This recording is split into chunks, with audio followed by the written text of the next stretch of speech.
নায়িকা যেতে যেতে হঠাৎ করে ঘুরে একটা হাসি দেয়। এগুলো কি খালি সিনেমাতেই হয়, বাস্তবে হয় না? তারে পিছু ডেকো না, বিদায় জানা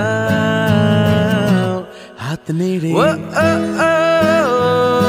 এই মুহূর্তে দাঁড়িয়ে আমি যখন এই ভিডিওটা বানাচ্ছি তখন কোথাও না কোথাও কোনো না কোনো জায়গায় সুইসাইড হচ্ছে, এবং আমাদের পরিবেশটা এখন এতটাই টক্সিক হয়ে উঠেছে, আমাদের পরিবেশটা এখন এতটাই জটিল হয়ে উঠেছে।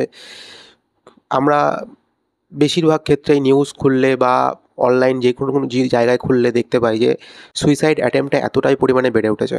মানুষ সুইসাইড করলেই সমস্ত কিছু ভাবে যে এই তো শেষ হয়ে গেল সব কিছু, আমি মুক্তি পেয়ে যাব। আদৌ কি তাই? তো আজকে যে গল্প নিয়ে কথা বলবো সেই গল্পটার নাম হচ্ছে লাভ। 3 বছর আগের একটি গল্প। তোমরা চাইলে নাটকটা দেখতে পারো। আমি জানি না কারা দেখেছো, বা যারা দেখোনি তাদেরকে রিকমেন্ড করবো যে এই লাভ নাটকটা দেখো। এখানে অভিনয় করছেন মেজাবিন চৌধুরী এবং আফরান নিশো।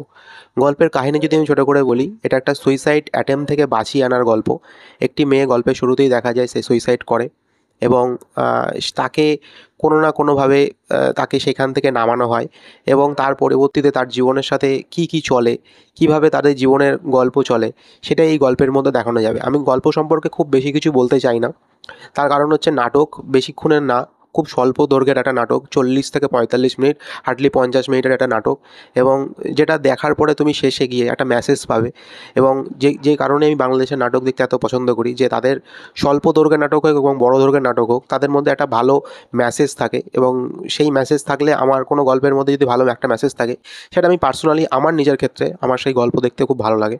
তো সেরকম একটি কাজ লাভ, এবং এখানে তাদের পারফরমেন্স খুব ভালো, এবং এটা মানে তুমি দেখলে বুঝতে পারবে এটা কিন্তু খুব বড় বাজেটের একটা কাজ নয়, খুব স্বল্প বাজেটের একটা কাজ, অল্প টাকায় একটা কাজ, এবং তাদের পারফরমেন্স খুব ভালো। এবং যেটুকু তারা দেখিয়েছে, যেটুকুর মধ্যে দিয়ে দেখিয়েছে, বেশ একটা মজা আসবে, বেশ একটা হাসি আসবে। কিছু কিছু জায়গায় মানে কমেডি আছে, কিছু কিছু জায়গায় তাদের মধ্যে ডিসকাশান আছে। মানে আমরা যে সময় একটা মানুষ সুইসাইড করতে যায়, সেই সময় তার মানুষের মধ্যে যে লেভেলের একটা মনোবৃত্তি থাকে যে না আমি এই সময়টা সুইসাইড করব, এই সময়টা, কিন্তু সেই সময় যদি তাকে সেই মুহূর্ত থেকে যদি আমরা সরিয়ে আনতে পারি, তাহলে কিন্তু তার সেই মরে যাওয়ার ব্যাপারটা কিন্তু চলে যায় আস্তে আস্তে।